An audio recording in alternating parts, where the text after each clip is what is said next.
Hello, everybody. I'm Salil Tripathi. I chair the Writers in Prison Committee at Penn International, and I'm joining this conversation at Penn Centennial from New York. On the other side of the river in New York is Salman Rushdie, who is also joining me today in this conversation, a distinguished writer who doesn't need an introduction to any audience, and certainly not to a Penn audience, and someone who knows a thing or two about free speech and hate speech, which are going to be the topic of our conversation today. And also joining me from across an ocean is Carolin Emcke from Germany. Carolin has been a distinguished war correspondent, and she has some stories to tell us, I'm sure, as we go along, about the recent tragic events in Afghanistan, where she was there when the war was unfolding. And she has written a remarkable book called Against Hate, and we will talk about these issues. So first of all, thank you, both of you, Caroline and Salman, for joining today. We were meant to talk about a period where we know that freedom of expression is meant to create the space where imagination is often free, where there is room for material that might shock and disturb, sometimes even appall and disgust people, because everyone's response tends to be subjective. And we also know that words can hurt, but if you don't like something, you answer back with an argument, counter words with words, books with books, viewpoints with critiques, assertions with facts, faith with reason, and faith with doubt. That's almost a textbook description of what the world should be like. But we are in a situation which is not like that. We see laws in countries that criminalize speech, libel, sedition, contempt of court, and increasingly offending sentiments and being hurt. Increasingly, the word and the term that people use to describe such speech is hate speech. And like obscenity, it's a very difficult thing to define. It is meant to be the speech that promotes hate, but it has come to mean the speech that an aggrieved group hates. It believes that the group itself has a right to say what it wishes, but the other side does not enjoy the same rights. So question to both of you, but perhaps Salman, you first, is it possible to define hate speech? Is it necessary to do so? And once defined, is it possible to regulate it?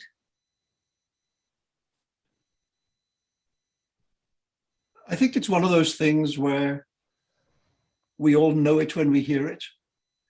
You know, I think it doesn't need a dictionary definition, because it's pretty clear when speech of that kind is being used.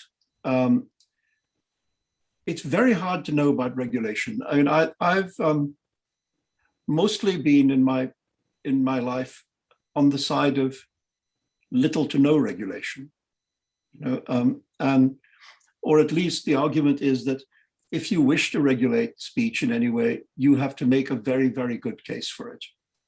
You know, I mean, as we know, sometimes governments in time of war try to limit what can be printed about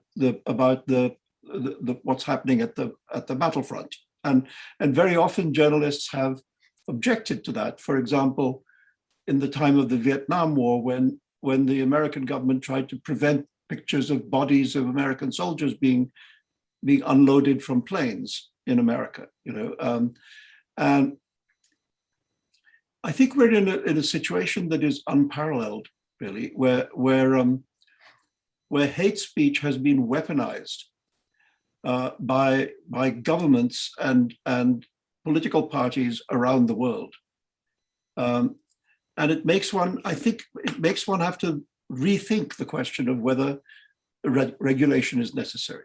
I don't think that, and I speak as somebody who's been a kind of free speech extremist, if you like, you know. I think we're in a situation where the combination of hate speech and fake speech and lies, you know, has created a situation which I've never experienced before, and I think we do need to think seriously about how to regulate that. Caroline, turning to you, and since one of the things that happens with enforcement of hate speech laws is that it's often done with force and violence, which is a neat segue for me to talk about what you did witness in Afghanistan, because the people who came there said that there was only one book which had all the answers and the other things need not exist. And if there were other books that existed, maybe some of them had hate-filled words and they had to go away. You know, and there's a phrase that Salman mentioned many years ago in one of his essays, that this is the kind of culture which wants to ban miniskirts and kissing in public. And that's the kind of culture that was being created. Tell us what it was like in Afghanistan in 2001 and what happened recently there. Yes, I mean, I have to admit, I'm so ashamed of what is happening at the moment. I'm bitter also and angry about the ignorance, the hubris, the complete disinterest in the country and its complex social fabric. When I was there in 2001, evidently it was a moment that for many, many women came, not just women, but for many people came with the promise, at least, of a different life, with a promise, at least, of basic rights. Now, evidently, as we speak, we don't know what the next days will look like, what the next weeks will look like, what the next month or years will look like. But we know that the space of freedom is being amputated and reduced every second. So it's a bitter historic moment, I would say. And if I may respond a bit also to what Salman, is that okay for you? Can I respond a bit to what you said before? I agree with Salman. I think you know and understand hate speech when you hear it, when you're affected by it, when you're addressed by it. Now, I live in Berlin. I'm a German European. Evidently, in our country, free speech is not an absolute norm. There is regulation, there is legislation that limits free speech. The denial or the relativization of the Holocaust is regulated. I mean, it's in the penal code. You're not allowed to deny the crimes of the National Socialists. And so I think when someone described himself before as more, or that he used to be more an extremist for free speech, I would say I'm not an extremist for the regulation of free speech, but I think I was always, with historic reasons, on well, at least the careful assessment of whether certain lies, certain conspiracy theories, certain racist, anti-Semitic, homo and transphobic injuries should be limited or regulated. And one last sentence, also with regard to Salman's assessment of the times we're living in. I fear that free speech has become something of a Trojan horse that is used to sort of enter our democratic societies and really destroy it from within. If we have no sense whatsoever anymore, no criteria anymore of what is right and wrong, of what is a lie and what is true, and evidently you in the US have had that experience now, we're lost. Yes. I mean, I would just add that, when I was living in England 22 years ago, as Carolin says, different Western democracies draw the line in different places. Germany has its particular place where it draws the line. The UK, as you know, Salil, has a Race Relations Act, and the Race Relations Act actually criminalizes racist speech. And people can be prosecuted and, if necessary, jailed for that. And when I lived in England for a long time, I was involved in anti-racist work, and I remember thinking, well, what's wrong with that? I mean, I remember not really having a problem with that.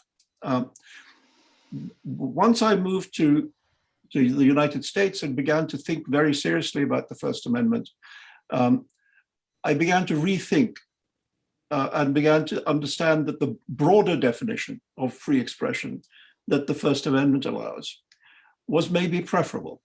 And even though it meant that one ended up often defending things that were very unlikable. One of the things about the defense of free speech is that you find yourself constantly having to defend things which you find something like abhorrent. Now having swung from it, if you like, from the British position to the American position, I find myself kind of beginning to swing back towards, let's say, a European attitude, which is that certain things very carefully and with great thought need to be regulated just for the social good. I just wanted to push something that Carolin was talking about, and which is the historical circumstances why Germany had the laws regarding Holocaust. Now, just a couple of weeks ago or a month ago, India celebrated its 75th anniversary of independence. And the day before that also happens to be Pakistan's Independence Day. And the Indian Prime Minister, about whom we can speak much if we wish to later, actually ended up saying that we want to remember this as a remembrance of the tragedy of Partition Day. So my question is that who does the remembering is an important thing, because in Germany, my understanding is that it was acknowledgement of harm done. Whereas in the Indian case, it's an acknowledgement of certainly a harm done, but also harm done by one side to another also, which is being disregarded by it. So there's a power equation which seems to be missing. And I just wondered whether either of you wanted to reflect on who should be doing the remembering and controlling. Yes, I think that's a really, really good question. And evidently, I think if we look at different countries, if we look at Brazil, if we look at India, if we look at Russia, we'll probably have a very different discussion than if we look at the German example. So let me just start with the German example, and maybe someone would like to comment on the other question. In the German example, I would say, look, evidently, this is a really complex decision, and I think, to regulate false truth claims, because that is what is being regulated. Somebody says, Auschwitz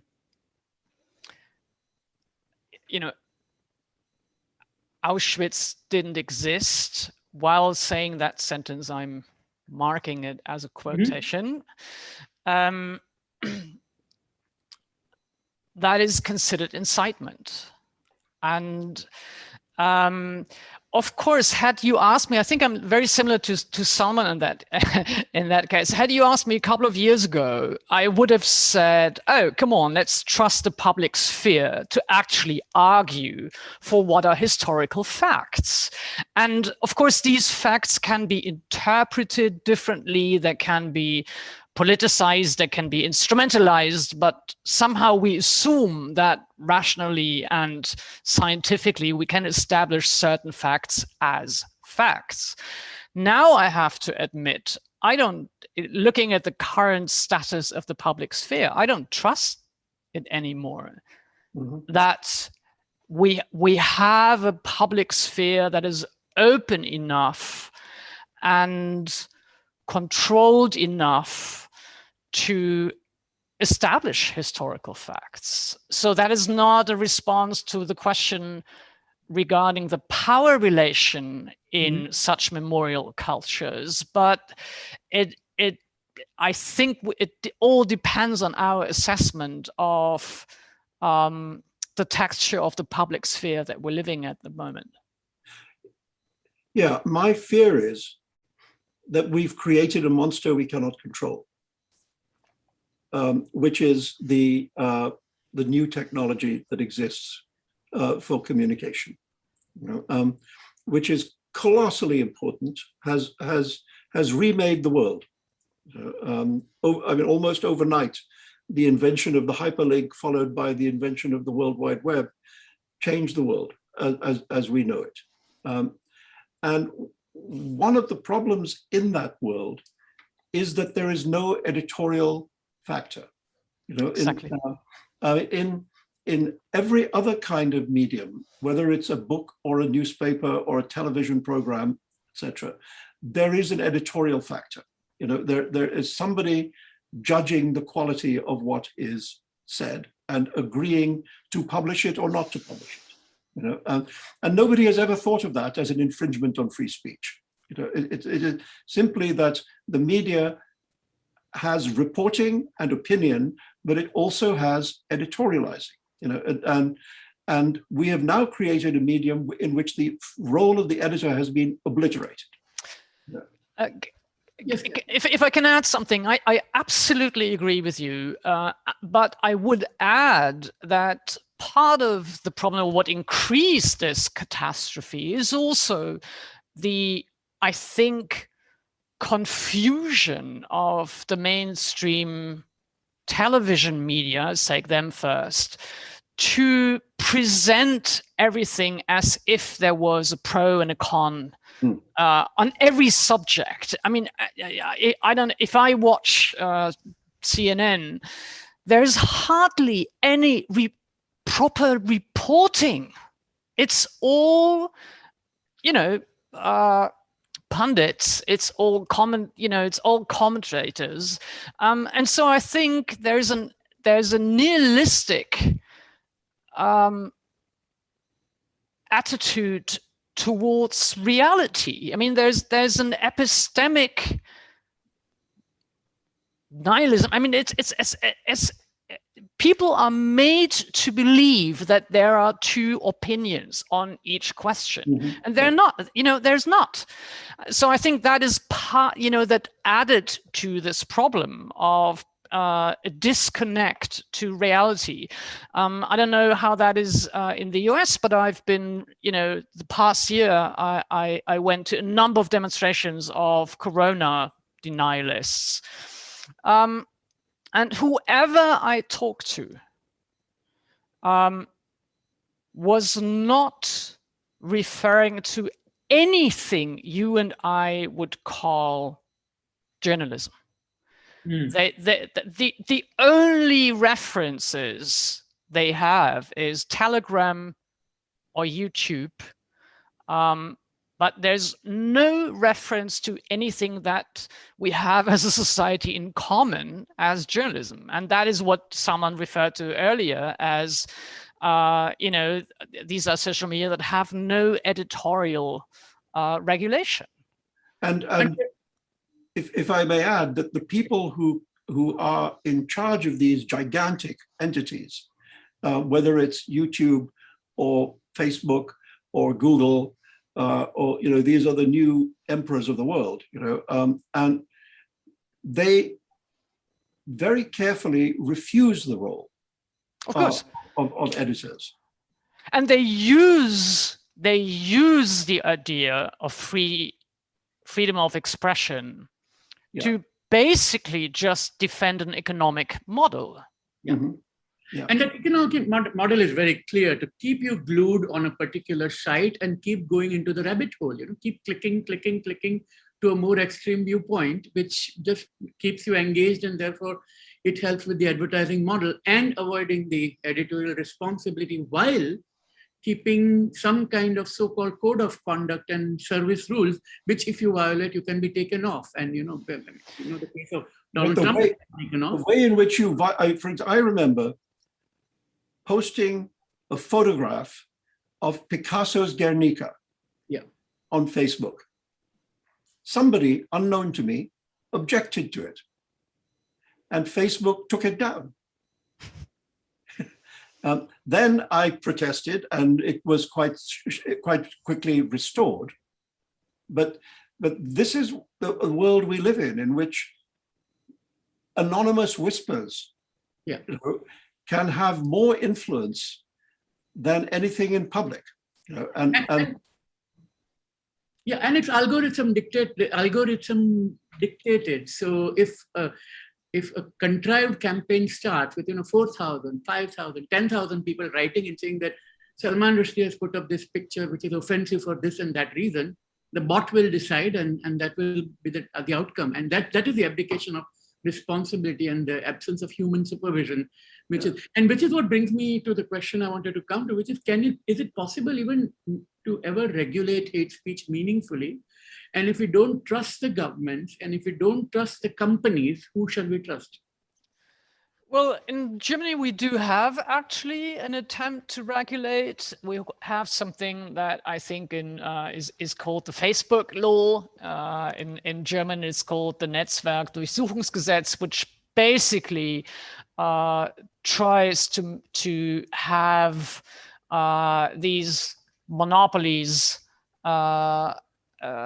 obey to the same standards that we have for insult, hate speech, and incitement otherwise. And it's actually getting stricter and stricter. We have that.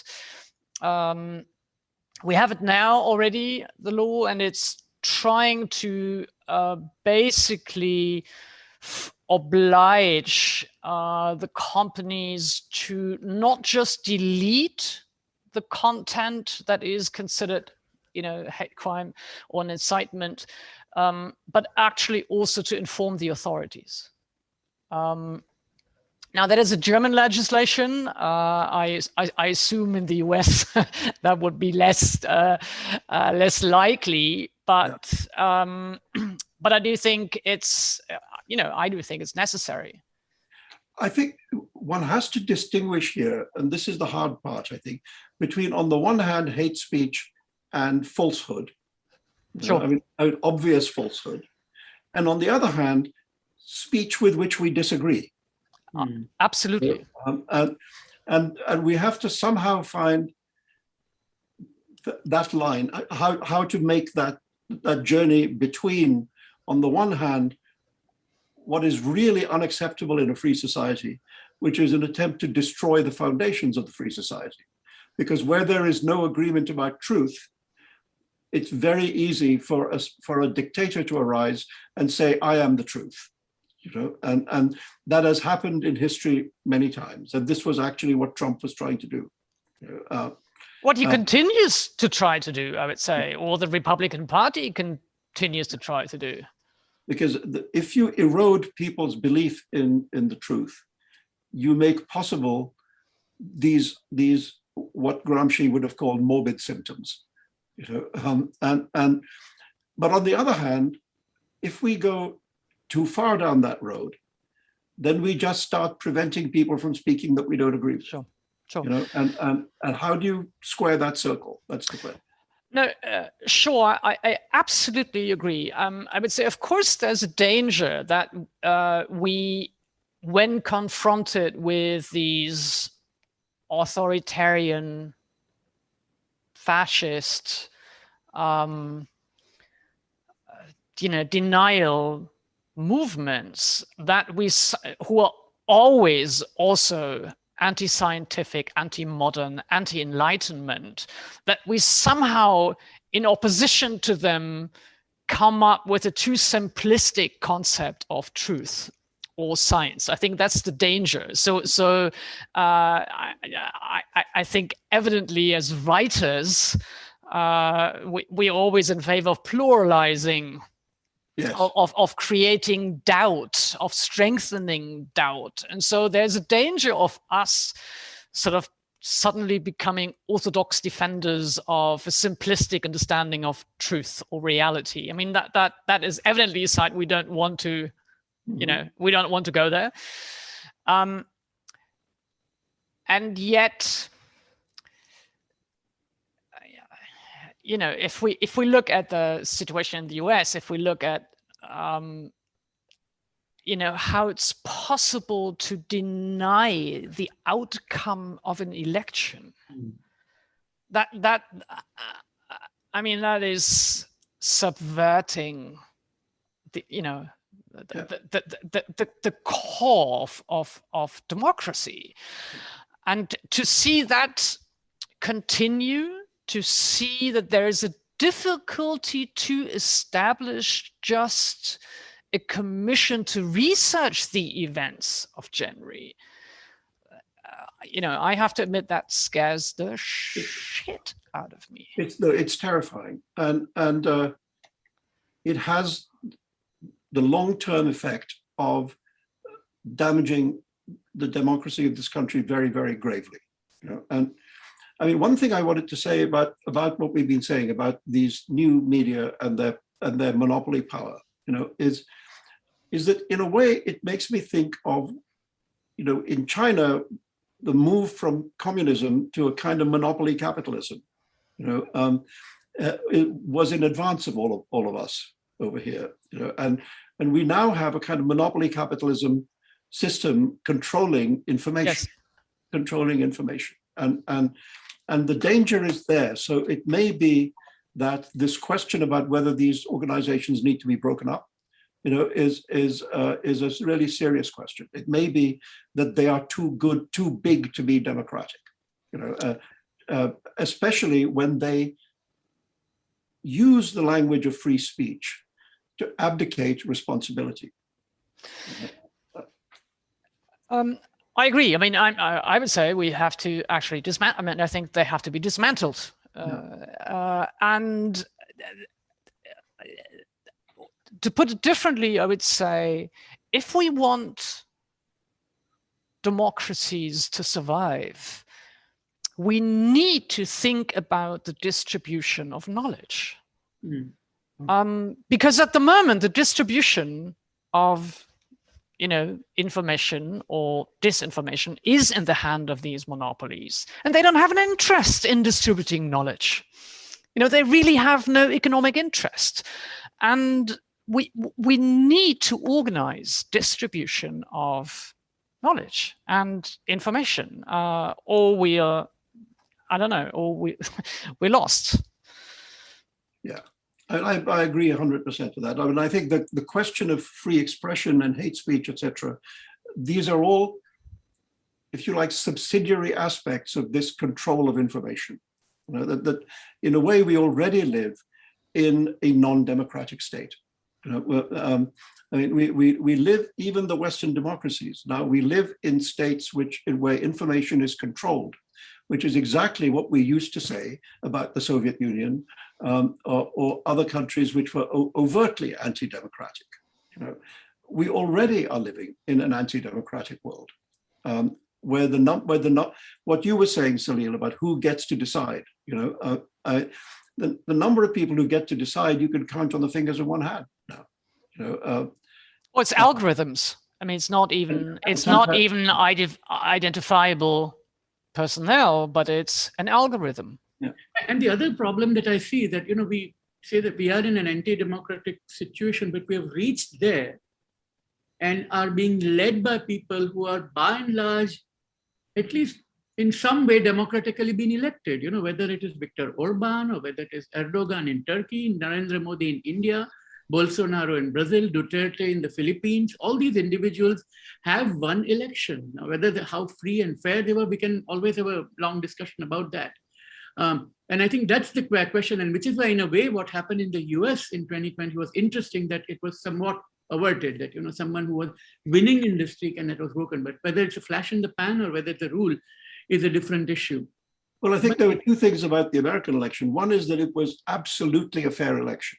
Yes. It was observably and on television a fair election. We all saw it, and the other thing is we were fortunate that there were public officials, many of them Republicans, who were willing to stand up for the fairness of the election, against the onslaught of the president and his people. So this is so naively optimistic. I think if we didn't have those people, the coup could have succeeded. Hmm. And there's no telling that those people will still be there next time around. Yeah. And this may sound naively optimistic, but you're making a very strong case for fair elections, because fair elections did lead to this outcome. And the other elections, which we all know we have some problems with the way they were held, did lead to odious outcomes, and with that maybe. But here's one final question, I suppose, is from the perspective of PEN as an organization, 100 years of illustrious history behind us. Whether or not you're a PEN member, whether or not you're a PEN affiliated writer, what is the role of a writer in this kind of a situation to ensure that the hate speech is the one that gets marginalized, alternative views are getting heard and respected, and people who have certain responsibilities, whether it's the government as a regulator or even editors, do not abdicate them. You know, there's this old joke, this came to my mind when Carolin, you spoke about every story does not have two sides. And one of the old jokes I heard in Britain when I used to live in London was exactly that, you know, when one side said it's raining and the other said it is not, the reporter doesn't have to say one said this, one said that, but open the bloody window and see, is it raining or not? And I think that's falling apart here. So I'm just curious about what is the role of a writer in this kind of a situation? I think evidently very, very much depends in which context or on which country you're writing. You know, it's for many, many, many, many writers in the world, they are risking their lives by just simply telling the truth. And I think we as people who have been threatened, who are on death lists, who are being attacked for who we are, I think we always have to defend that role of a person of words that tries to subvert the dogma of purity, that tries to subvert any orthodoxy, any authoritarian claim on, you know, on a society or on a country. I think authoritarian figures, whether actually dictators or not quite, you know, they all know what the role of the writer is, which is why they move very quickly against them. You know, the more authoritarian a state, as Carolin says, the more danger there is for writers. And yet, you know, we have no armies. You know, we don't even usually have much money. So why is it us against whom authoritarian regimes and individuals always move? And the answer is, who controls the narrative? You know, the purpose of dictatorship, one of the main purposes, is to say, we control the narrative. The world is like this, and it is going to be like this. And if you don't agree with us that the world should be like this, we will come after you. You know, writers, the art of writing and of speaking, whether it's on television or radio or in a book or on the internet, we question the ownership of the narrative. You know, and we try and offer counter narratives to official narrative. You know, in so many countries of the world, governments have been caught in their lies by journalists and writers. You know, and they know that. They know that the danger is that we will overturn their narrative. I would like to add, it's not only the governments who want to repress our voices. Nowadays, it's very, very often also just, you know, right radical groups who the sheer fact that a person like Salman or a person like I have a voice in the public sphere is what upsets them. And so I think there is also simply the attempt to silence, to repress, to control a hegemonic discourse, if we're talking about Gramsci already, and the sheer fact that our bodies, our faces are in the public sphere is something they want to, want to stop. And in the end, the only answer is not to be stopped.